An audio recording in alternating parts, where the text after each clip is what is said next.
Hey guys, subscribe for daily content. And if you're shopping for gear, make sure you check out the description for the newest items at some of the very best online retailers. There's also links for some of the items that I personally recommend. Thanks!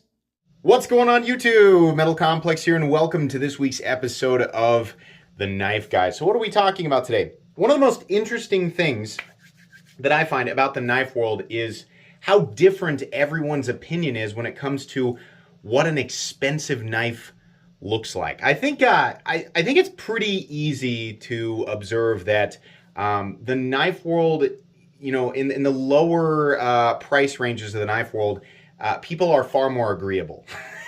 Like people are always arguing about a lot of different stuff, but people are far more agreeable when it comes to knives that are not so expensive.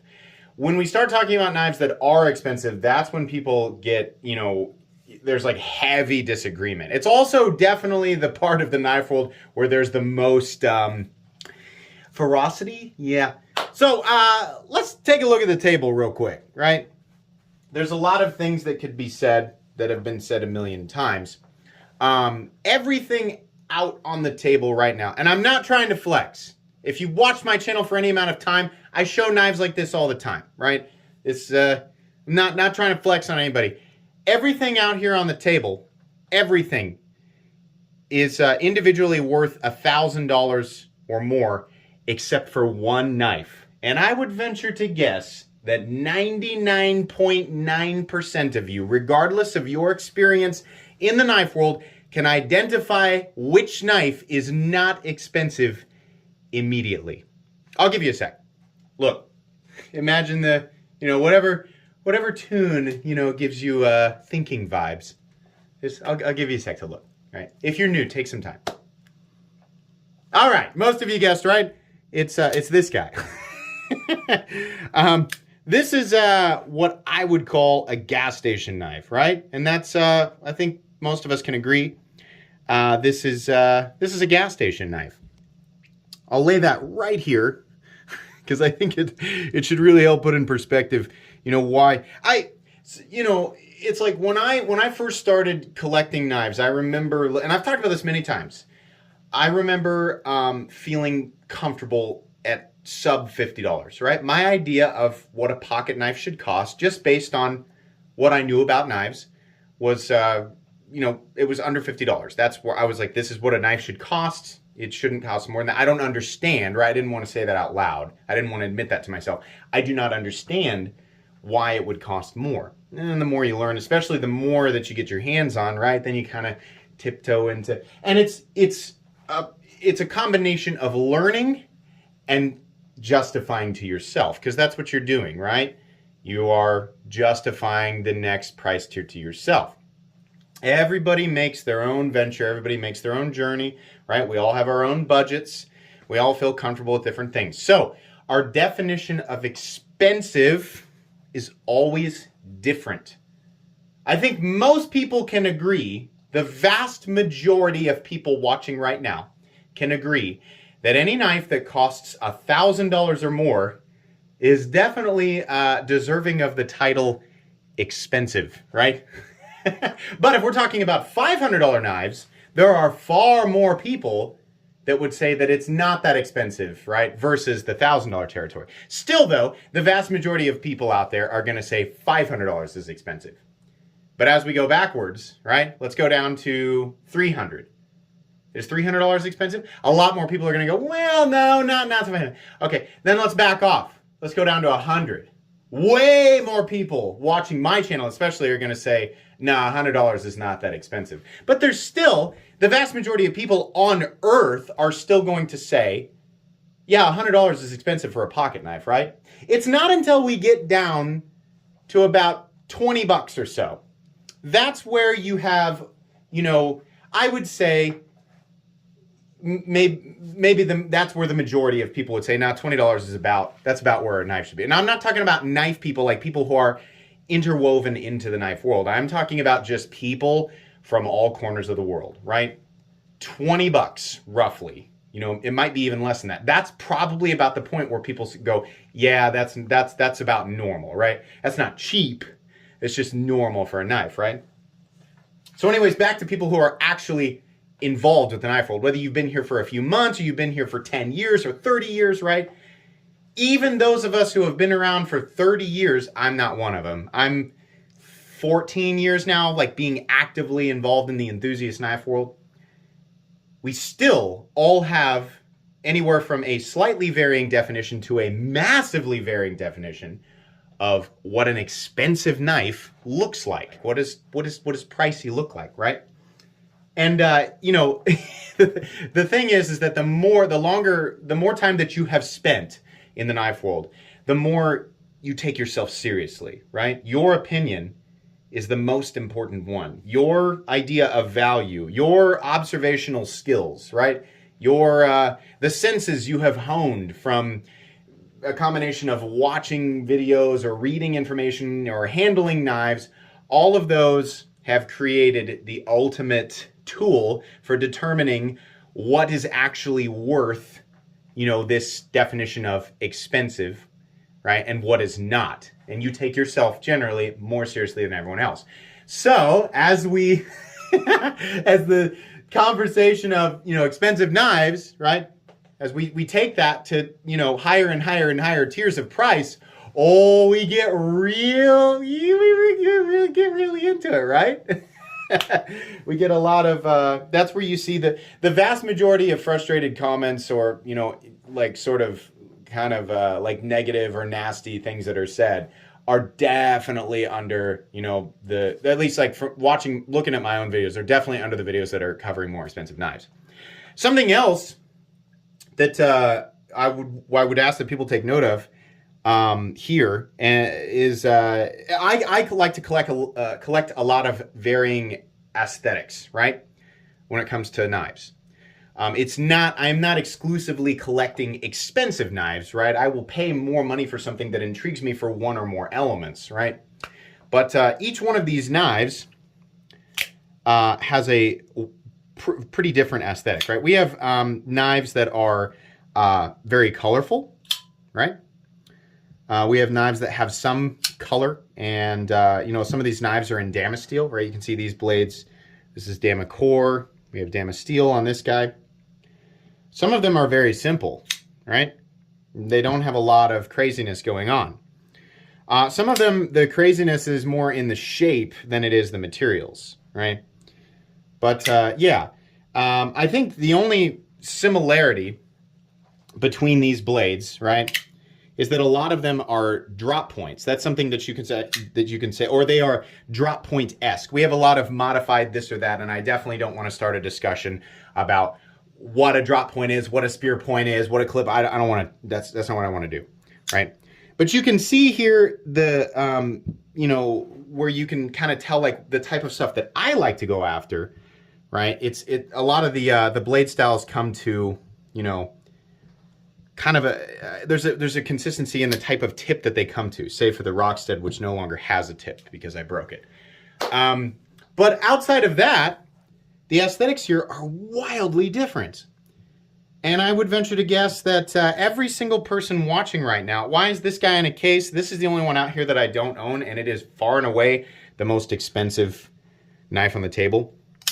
It's also this is a perfect example of a knife that, you know, when I get it out, people go, "What gas station did you get that from?" This is why I can't take that comment seriously. This is why. Because you think that this and this. Okay, I'm sorry. I'm just stirring it up now. I'm just stirring it up. But this isn't mine, and it needs to go back to the owner here soon. So I'm just trying to protect that. This is out here just for a point of reference, right? For if you are unfamiliar with this territory, no matter if you've spent one day in this knife world, right? Even you can go, okay, yeah, there is kind of a dip. Like that one definitely does look cheap, right? And it's an unnecessary, like I know people know, right? But it's out here more for humor than anything else.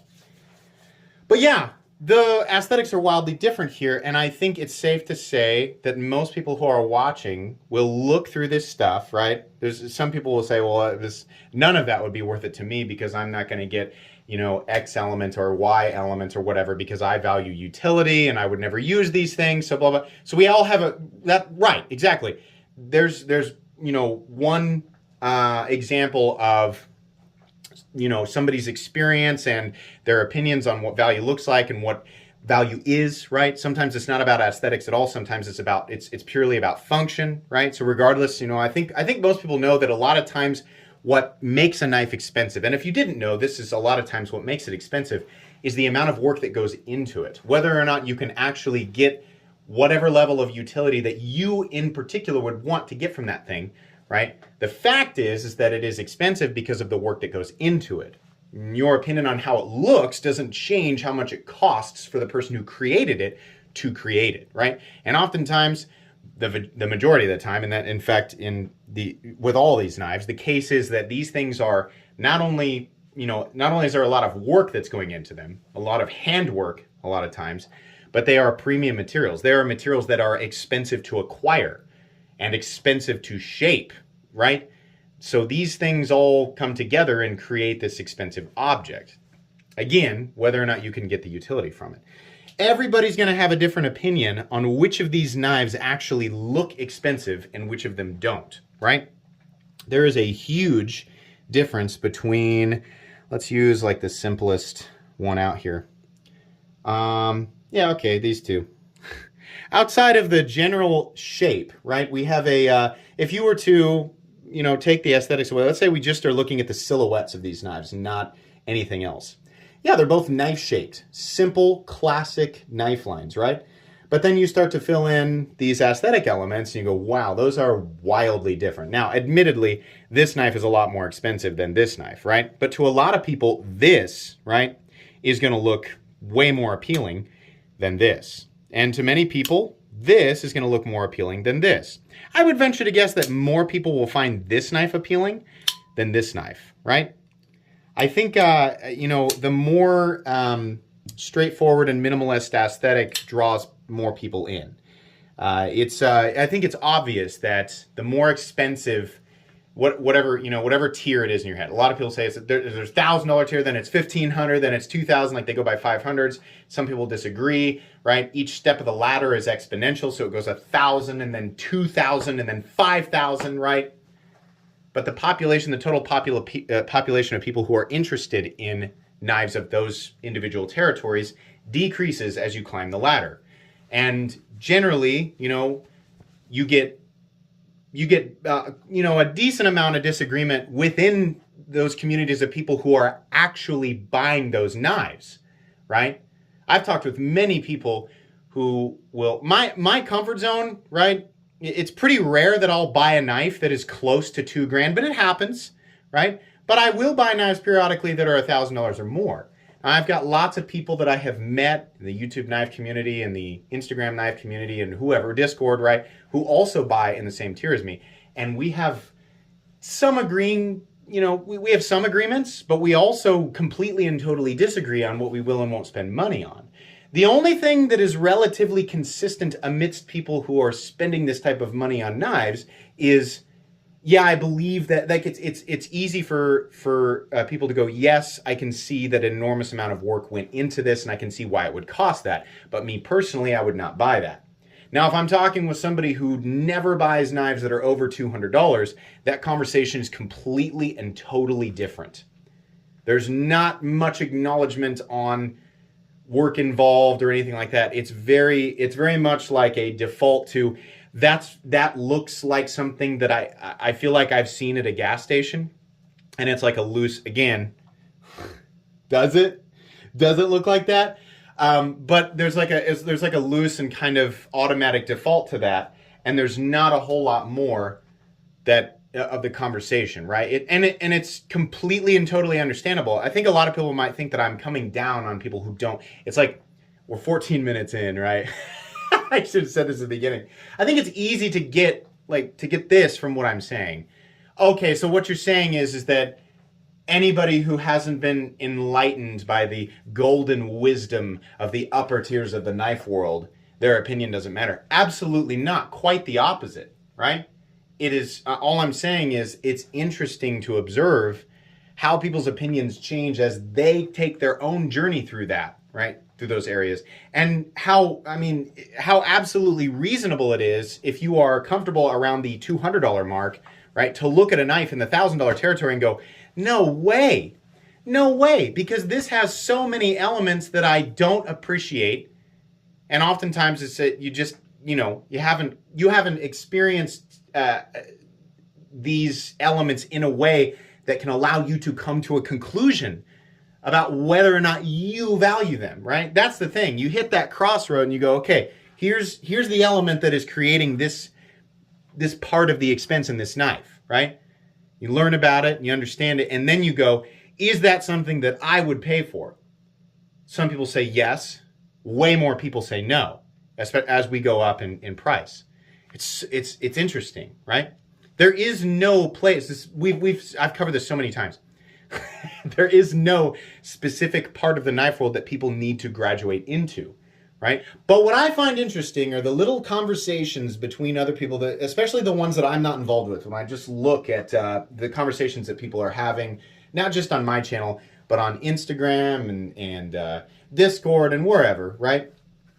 It's when people talk about the moment that they decided to buy something that was more expensive than anything else that they've ever felt comfortable with, right? When they talk about that, and then there's other people going, yeah, that's what got me to do it too.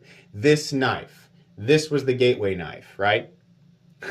Those little elements, it's so interesting. And those elements don't attract everybody, but there are weird little, it's almost like weird little secret checkpoints that some people discover and they go, this is what did it for me. Oh, that's what did it for me too. It's so neat to read about that. And what it tells me is that no matter who you are, no matter what you're comfortable with, right? There is no way, no matter how interwoven you are in this knife world, there is no way for you to come anywhere close to experiencing all that the knife world has to offer. I think even the most knowledgeable of us, the most, ear to the ground. I'd like to say that I'm super ear to the ground. A lot of people think that I know like every last little thing that happens in the knife world. Not even close. Not even close. Every single day somebody shows me something on it. So, did you see this? Did you hear about this? And I'm like, no, I had no idea, right? No way. The most knowledgeable of us, the most experienced of us, right? I would say best case scenario, they have experienced maybe 10% of everything that has occurred in the entirety of the knife world in the last 20, 30 years, right? I would imagine there are some people who have been knife enthusiasts for, 30 or more years. Even those people, maybe 10% maximum. So what that tells me is there is always something that could get you at least interested, at least thinking about spending more money. Whether or not you do, that's okay. I'm not saying you have to. But it's interesting to think about, right? No matter how solidified you are in your own internal system, your own personal system of value, no matter how solidified that is, it can easily be shattered by something that has one element that you go, ooh, man, I want that. How much is it? Right? We've all been there. All of us. It doesn't matter if you're transitioning from $50 to $70. It doesn't matter if you're transitioning from $1,000 to $2,000, right? This is the same for all of us. Let me put it this way. I am extremely confident that I am correct about this, right? And so many of you have your own stories. It is really interesting to hear what people say about this stuff from different perspectives, people who are used to buying different knives. Ask somebody who only ever buys $50 what they think about knives like this, right? Now go ask somebody who spends up to $200. What do they think about this stuff? Ask somebody who spends up to $500, right? And I'm not just talking one person. Ask like 10 different people. I think we get more crisscrossing and craziness as you go up. You get a few people agreeing and more people disagreeing, and the types of disagreements are more varying and more complicated, right? So it's interesting. That's all I'm saying here is how weird. But there's always something that will take somebody from one tier and give them that little push. You could see 100 knives, 500 knives, and you're like, no, this is just more reaffirmation that I am where I want to be, and where more reaffirmation that the purchases that I have made have been the right ones, right? This is the price range that I am comfortable in, and I will never ever need to spend more. and I'm confident in that. But there's always at least one thing. There's always at least one thing. And if you found that comfort zone, right? Just know eventually you will find something that tempts you. You may not actually make that purchase, but there will be something that tempts you. And just know that feeling, once you experience that feeling is the same thing that takes anyone from one step to the next step, right? All they do is just follow the path that makes the most sense to them. Aesthetics absolutely play a role, right? But what value looks like, what expensive looks like, will be wildly varying, but there is technically a path, there is hypothetically a path that will take anybody on this earth from a $20 knife to a $1,000 knife, right? No matter how unlikely it is for the most stubborn of individuals, that path exists. It does. And when you get there, you'll be met with, if we're comparing that population versus the entirety of the knife world, it's much smaller, but you'll be met with many people who have wildly differing opinions from your own. And it's neat, because nobody's right. It's just fun, right? It's just weird. Wow, another weird, rambly episode of The Knife Guy. I wasn't really sure what his topic was. What was it? It seems like he was talking about 3 different things. I thought he was going to talk about one thing, and then he transitioned to another. It seemed like he was going to make a point, but then he didn't circle all the way back around. I'm confused. Who is this guy? Welcome to my channel. Hope you enjoyed today's episode of The Knife Guy. This was fun. It's always fun for me to talk about stuff like this. If you enjoyed this episode, leave a like. If you'd like to check out my other content, I do, of course, have lots of videos of knives that are either expensive or inexpensive that I do or don't like, so check those out. And if you enjoy all my content, go ahead and click on that Metal Complex logo right there and subscribe, because there's definitely more coming. Thanks again for watching, everybody, and have a great day.